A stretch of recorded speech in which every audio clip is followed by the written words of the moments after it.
रुद्र की नेत्र अग्नि से कामदेव का भस्म होना। रति का विलाप।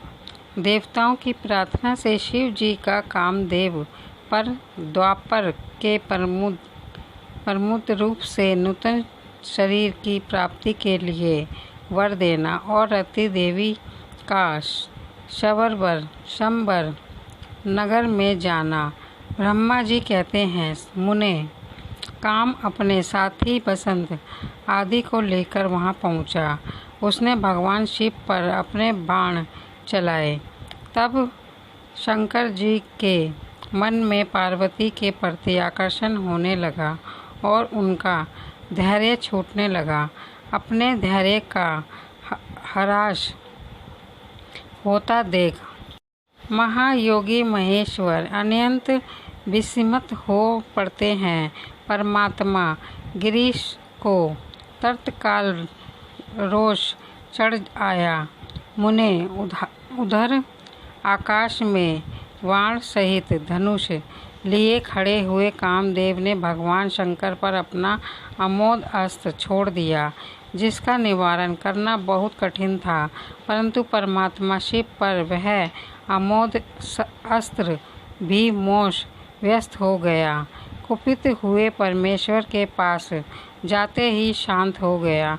भगवान शिव पर अपने अस्त्र के व्यर्थ हो जाने पर मनन धन काम को बड़ा भय हुआ। भगवान मृत्यु जय को सामने देखकर वह कांप उठा और इंद्र आदि समस्त देवताओं का स्मरण करने लगा।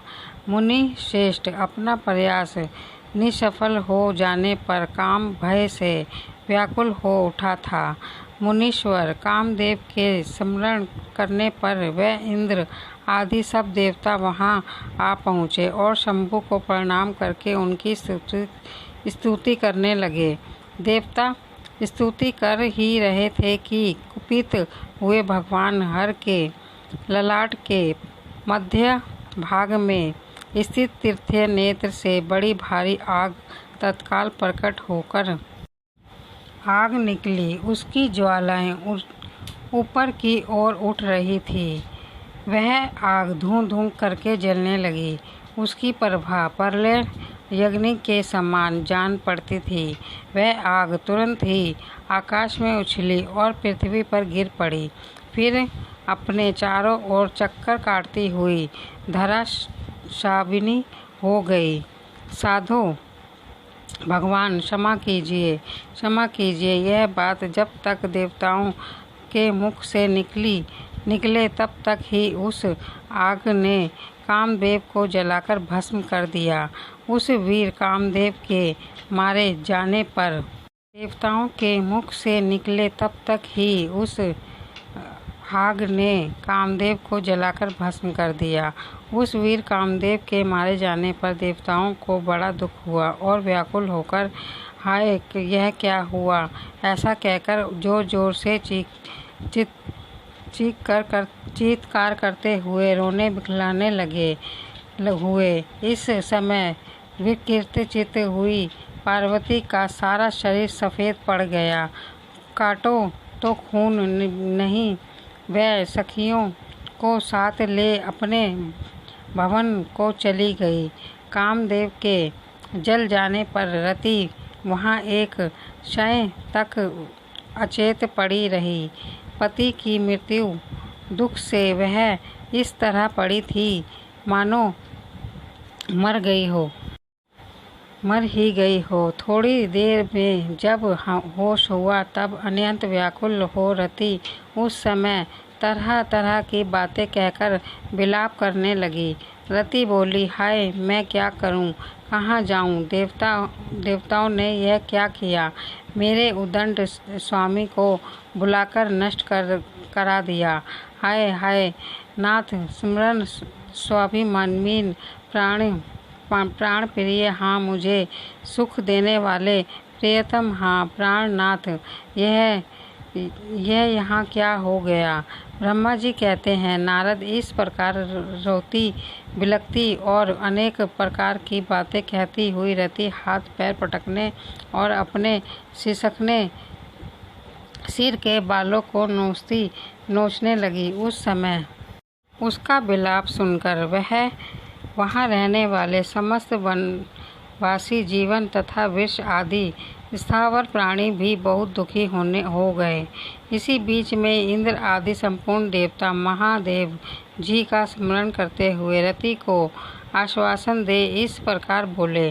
देवताओं ने कहा कि तुम काम के शरीर का थोड़ा सा भस्म लेकर उसे यत्न पूर्वक रखो और भय छोड़ो। हम सबके स्वामी महादेव जी कामदेव को पुनः जीवित कर देंगे और तुम फिर अपने प्रियतम को प्राप्त कर लोगी। कोई किसी को ना तो सुख देने वाला है और ना कोई किसी को दुख देने वाला है। सब लोग अपनी करनी का फल भोगते हैं। तुम देवताओं को दोष देकर व्यर्थ ही शोक करती हो। इस प्रकार रति को आश्वासन दे सब देवता भगवान शिव के पास गए और उन्हीं भक्त भाव से प्रसन्न करके वे यो बोले। देवताओं ने कहा, भगवान श्यामगत वस्त महेश्वर, आप कृपा करके हमारे इस शुभ वचन को सुनिए। शंकर, आप कामदेव की करतूत पर भली भांति प्रसन्नता पूर्वक विचार कीजिए। महेश्वर, काम ने जो यह कार्य किया इससे उसका कोई स्वार्थ नहीं था।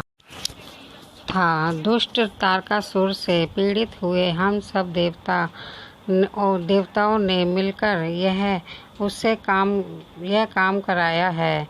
नाथ शंकर, इसे आप अन्यथा ने ना समझें। सब कुछ देने वाले देव गिरीश, सती साध्वी सती अकेली अति दुखी होकर विलाप कर रही है। आप इसे सत्य भावना प्रयत्न करें। शंकर, यदि इस क्रोध के द्वारा आपने कामदेव को मार डाला तो हम यही समझेंगे कि आप देवताओं सहित समस्त प्राणियों का अभी संहार कर डालना चाहते हैं। रति का दुख देखकर देवता नष्ट प्राय हो रहे हैं, इसलिए आपको रति का शोक दूर कर देना चाहिए। ब्रह्मा जी कहते हैं, नारद संपूर्ण देवताओं का यह वचन सुनकर भगवान शिव प्रसन्न हो उनसे इस प्रकार बोले।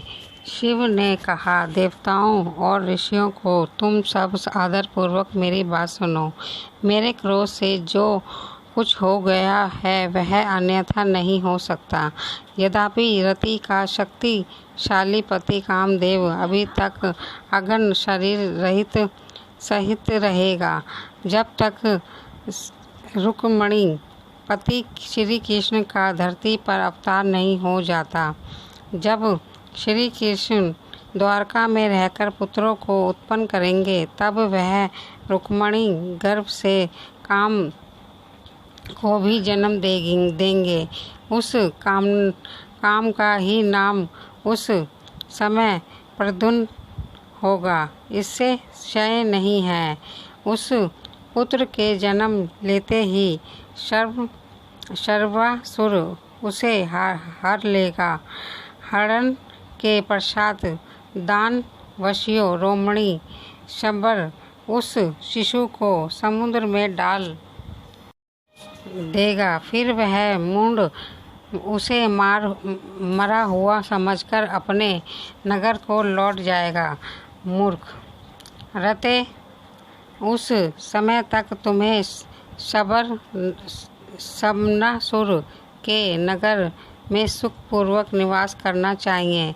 वहीं तुम्हें अपने पति प्रद्युम्न की प्राप्ति होगी। वहां तुमसे मिलकर काम युद्ध में शमनासुर का वध करेगा और सुखी होगा। देवताओं, प्रद्युम्न नामधारी काम अपनी कामनी रति को तथा शमनासुर के धन को लेकर उसके साथ पुनः नगर में जाएगा। मेरा यह कथन सर्वथा सत्य होगा। ब्रह्मा जी कहते हैं नारद, भगवान शिव की यह बात सुनकर देवताओं के चित्त में कुछ उल्लास हुआ और वह उन्हें प्रणाम करके दोनों हाथ जोड़कर विनती भाव से बोले। देवताओं ने कहा, देव देव महादेव करुणा सागर प्रभु, आप कामदेव को शीघ्र जीवन दान दें तथा रति के प्राण की रक्षा करें। देवताओं की यह बात सुनकर सबके स्वामी करुणा सागर परमेश्वर शिव पुनः प्रसन्न होकर बोले, देवताओं में मैं बहुत प्रसन्न हूँ। मैं काम को सबके हृदय में जीवित कर दूंगा। वह सदा मेरा गण होकर विहार करेगा। अब अपने स्थान को जाओ, मैं तुम्हारे दुख का सर्वथा नाश करूँगा।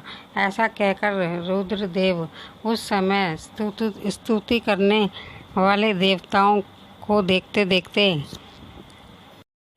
अंतर्ध्यान हो गए। देवताओं का विस्मय कर दूर हो गया और वह सब के सब प्रसन्न हो गए।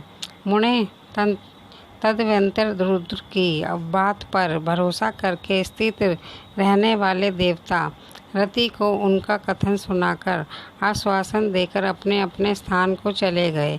मुनीश्वर काम पत्नी रति शिव के बताए हुए सर्व नगर को चली गई तथा रुद्रदेव ने जो समय बताया था उसकी प्रतीक्षा करने लगी।